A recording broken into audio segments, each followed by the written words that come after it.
Awakening is awakening. That's all that takes place. No beginning, no end. An ever-flowing awakening. No high point, no low point, no importance, no non-important.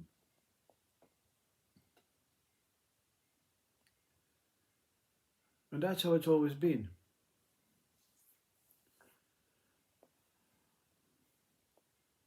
In our history, as we see it in a time-based world, from a mind that is limited, it appears that this awakening has peaks and flows, high points and low points. And of course, mind cannot be exempt. And mind, whatever it says, has to be taken with a bit of seriousness.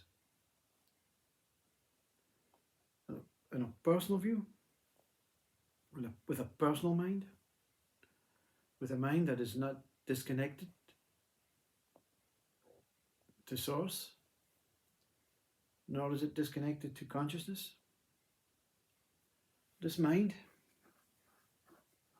realizes that for whatever reason, for whatever purpose, this menial, before I wouldn't say awakening, before recognition, before realization, before reconnection, it was just another man, another form. And of course, even after this realization, in a time-based, sequential way, it still is just a man in our human ego description of what we have led ourselves to believe we are.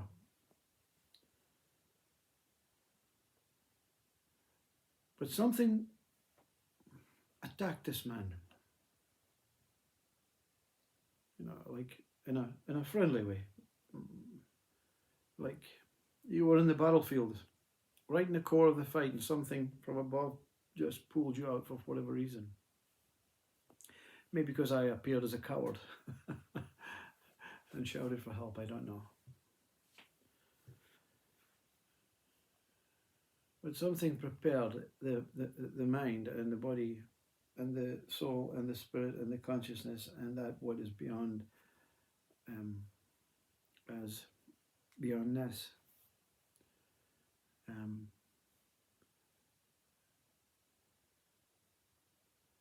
And with a very limited mind, there's no real reason to question what's going on. Because when you're grounded, you're pacified, your whole self, your whole intimate star creature that you are, has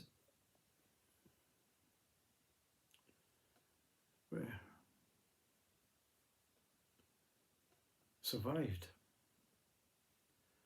this ongoing Sat Chit Ananda slash depression, suffering, paranoia state, meaning it's not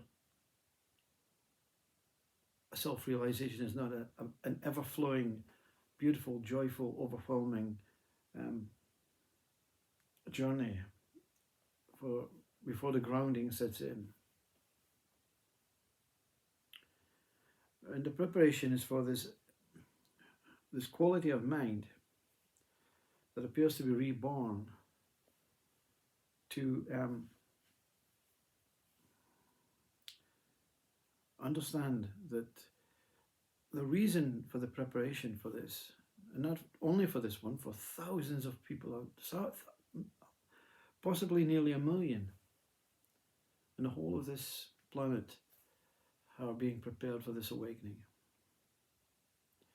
Because like a war, we need to prepare. Or like a celebration, like a king being crowned, a coronation, we need to prepare.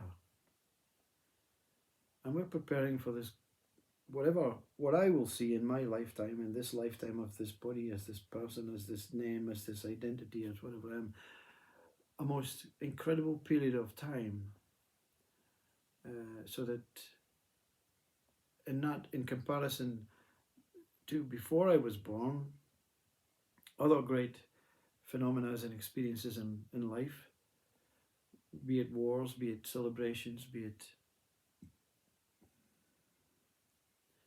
changing of the earth's ice age, water age, whatever. Massive, massive great experiences that I, whatever I is about to experience the most greatest awakening.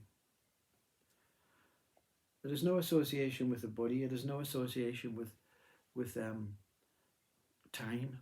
It is no association with the mind and what it perceives as, okay, how long is it going to last? Is it going to last 10 years? No, this ongoing great awakening is just another ebb and flow tide, an ebb and flow wave from the great wave that it is. It's like a human life. We go on and we go on and everything is okay, and then there's little peaks and troughs about, you know, becoming a teenager, adult change, the menstrual cycle, all that journey. There are peaks and troughs and illnesses and something serious in your life and something worthwhile celebrating in your life. We have a fluctuating lifespan. And this ongoing awakening is just hitting a real peak or a real downturn. Both are the same, you see. That's the idea. The idea is not to say it's going to be a horrendous time or it's going to be an overwhelming time, because that what rides it out is not the fluctuating, is not the wave. Is that what holds it together, the consciousness? That's why we're being directed to consciousness, so that we can sit in this boat and watch all the oceans incredibly subside to become one ocean. Now that's an example using a mind-based constructed idea about sea and water and oceans and waves. But consciousness itself is a great ocean of love. And this ocean of love that you are, that you don't really experience, because we have a mind that constructed different ways of love and consciousness. Okay, let them go. Let them learn. Let them create. Let them improve. Let them do things on their own. And whether it's because we get it wrong as humans, we get love wrong, we get wars and peace wrong, we get our idea of what we're supposed to be doing in a biblical sense wrong, in a religious sense, in a spiritual sense, or a scientific sense. We appear to be getting it wrong, you see. Oh, that's what the message is. That consciousness has now said, okay, you had your chance. And this is not a threat. This is nature. This is a natural evolution. Whatever happens in a body form state, in a worldly state, in a planetary state, it's going to happen.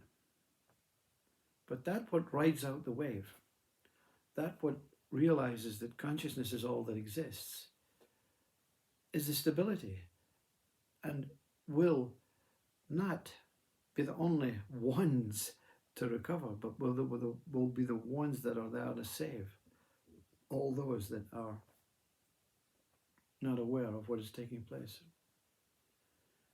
So we're not going to see deaths as we know it in a human form life, but we're going to see something phenomenal, something incredibly mysterious revealing itself.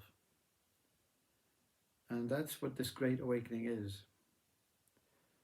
And that during the preparation of what this body or this form or this person or this soul or this spirit, whatever one is being prepared for. It may not be in the body at the time. You see, that's how complex it is. That's how subtle it is. Even those that have passed are going to experience this. Even those that are not born into a body form are going to experience this. This is a great awakening. Awakening is awakening itself. And in this moment, a wonderful, incredible revelation. Is it Christ again? Is it God itself, whatever God is? Is it something virtual? Is it a sneak preview of the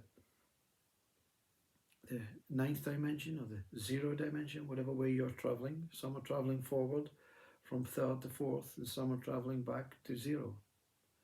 That's my dimension, zero dimension, an unknowing entity, a nothing to say really entity about who is good and what is bad, and whether religion supersedes science.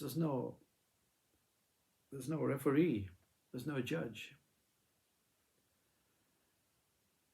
But prepare yourself. And millions are in the course of this preparation. So many speakers on YouTube, social media, so many religious people turning around to look within instead of looking at something that is superficial, a phenomenon, a mind-based constructive idea about what life is and heaven and all that stuff. All that stuff is mind-made, and it's old and it's stale. It still appeals to certain minds. But what's more appealing is this great awakening that we're all experiencing. We're all being touched right now, kissed, looked for, seeked, because you don't find enlightenment or awakening. It finds you. You'll find yourself. Self is discovering self in preparation for the greatest war, the greatest loving war, the greatest, most peaceful war that so many have prayed for, have wished for, have hoped for, have believed for. And now it's coming to fruition. The greatest awakening. And the speaker, what gives the speaker the right to say this? The speaker is not this person that's speaking, something is speaking through it. There's not a spirit, a God, a Christ. You can say whatever you want. Life is speaking through life. Awakening is speaking through awakening. Self is speaking through self. Love is speaking through love. Matters not what says it, who says it, individually, or conceptually, or thoughtfully, or mindfully, or mindlessly. Let's be one. There's nothing you can do to destroy this.